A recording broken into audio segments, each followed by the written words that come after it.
Oke, kawan-kawan semuanya, Assalamualaikum warahmatullahi wabarakatuh. Seperti biasa, gue balik lagi di channel YouTube ini ya. Oke, untuk kesempatan kali ini seperti biasa gue balik lagi ingin sedikit membahas terkait dengan kasus ijazah aspalnya Mukidi ya, yang saat ini memang semakin lama semakin membuat kita tuh muak ya. Karena gue sendiri ngelihat perjalanan kasus ijazah aspalnya Mukidi ini sudah sangat muak sekali. Karena sudah ibaratnya jelas terang benderang seperti itu terkait dengan keaspalan ijazahnya Mukidi. Tapi Mukidi ini malah bisa dilindungi oleh kekuasaan hari ini gitu loh.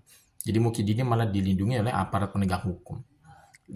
Mukidi ini malah dilindungi oleh kekuasaan hari ini. Kan aneh banget gitu loh.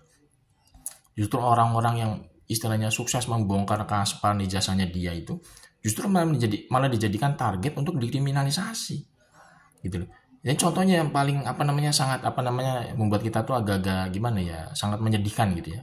Kondisi demokrasi di negara kita ini semakin menyedihkan pasca warisan 10 tahun Mukidi jadi presiden kemarin yang sudah bobrok seperti itu ya. Kemarin kita sama-sama tahu ya, mantan ketua KPK Abraham Samad yang kita sama-sama untuk punya integritas luar biasa ketika beliau memimpin lembaga anti rasuah seperti KPK. Itu sekarang menjadi target untuk apa? Untuk dikriminalisasi lewat laporannya Mukidi di Polda Metro.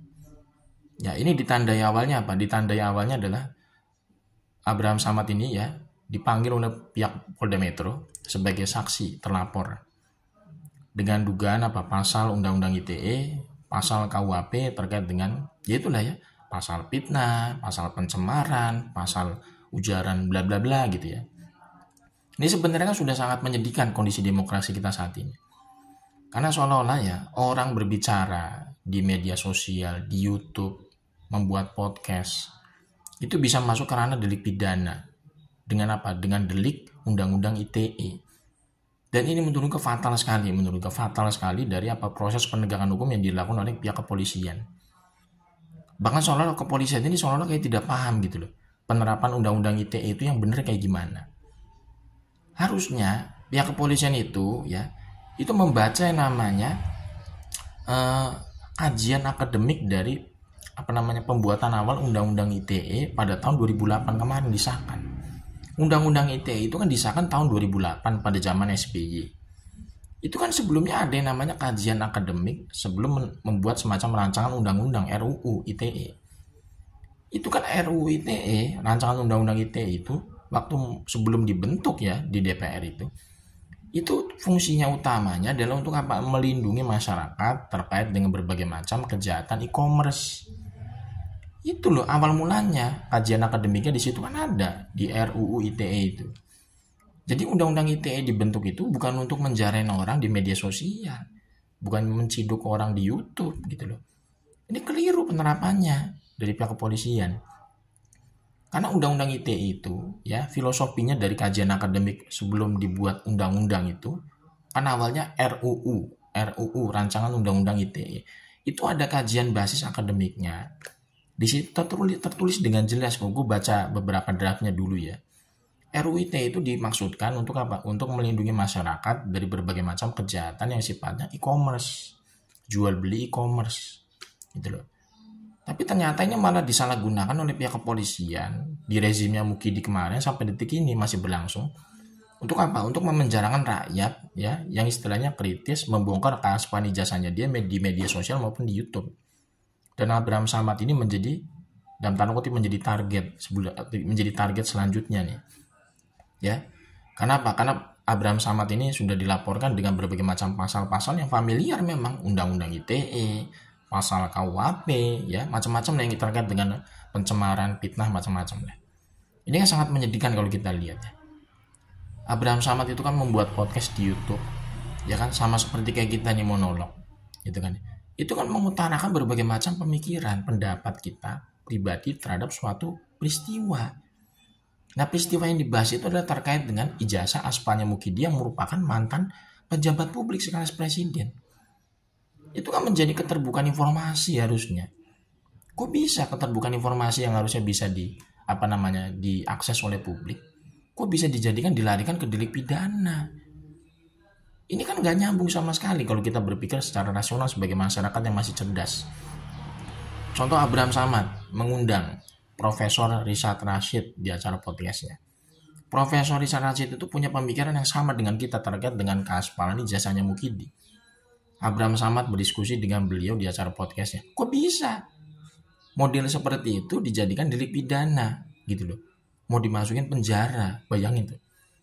Ini kan sangat sudah ibaratnya offset gitu ya. Kalau kita perhatikan dalam konteks penegakan hukum di era demokrasi udah offset ini.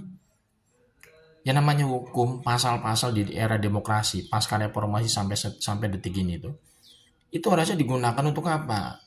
Untuk menegakkan yang namanya kebebasan berpendapat. Bukan untuk membuka masyarakat supaya tidak bersuara gitu loh.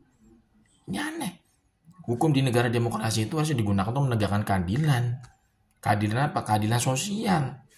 Bukan untuk membuka masyarakat supaya nggak bersuara di YouTube, supaya nggak bersuara di media sosial. Itu keliru.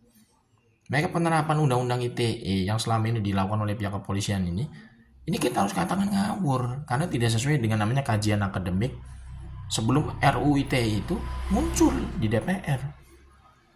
Yang harusnya undang-undang ITE itu digunakan untuk apa? Melindungi masyarakat dari kejahatan e-commerce, jual beli e-commerce.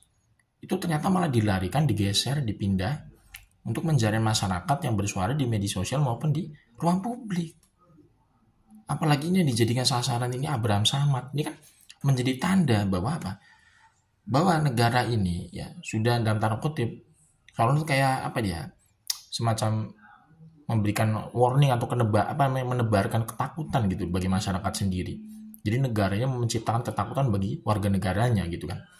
Dan ini lewat kasus ijazah Spanya Mukidi ini semakin terang benderang sebenarnya bahwa kekuasaan hari ini tuh nggak sepenuhnya dikendalikan oleh Pak Prabowo, tapi masih bisa diambil alih kekuasaannya separuhnya oleh Mukidi Peko ini ya, yang saat ini sebenarnya bukan lagi siapa-siapa. Iya kan aneh gitu ya. Mukidi ini sebagai warga negara biasa, tapi dia bisa dalam tanda kutip itu ya, istilahnya dalam tanda kutip mengatur jalannya lembaga penegak hukum atau proses penegakan hukum. Sampai yang sebenarnya itu bukan pidana bisa dilarikan ke pidana. Aneh menurut gue ini. Makanya nih Abraham Samad ini ya menjadi target kriminalisasi selanjutnya dari kasus ijazah Spanya Mukidi. Ini bisa menjadi semacam lampu merah sebenarnya bagi negara kita yang katanya negara demokrasi. Karena negara demokrasi kayak kita ini udah nggak sejalan sebenarnya dengan esensi demokrasi pada umumnya. Jadi ibaratnya tuh kayak kita nih war sebagai negara demokrasi, tapi hakikatnya seperti fasisme. Dan ini sangat menyedihkan menurut gue ya. Kalau misalkan Pak Prabowo ini masih berdiam diri melihat kondisi seperti ini, dalam tanda kutip masih membiarkan orang seperti Mukidi ini mengacak-ngacak gitu ya, istilahnya penegakan hukum dalam era demokrasi seperti saat ini, ya bisa jadi nanti ya negara ini bisa jadi bubar 2030 karena tidak ada lagi yang namanya supremasi penegakan hukum sebagaimana mestinya gitu ya. Jadi hukum itu dikendalikan untuk apa? Untuk melindungi orang yang bermasalah. Tapi untuk apa? Untuk menyerang lawan politik yang berbeda dengan orang yang punya relasi kekuasaan seperti Mukidi ini. Ini sangat ironis menurut gue.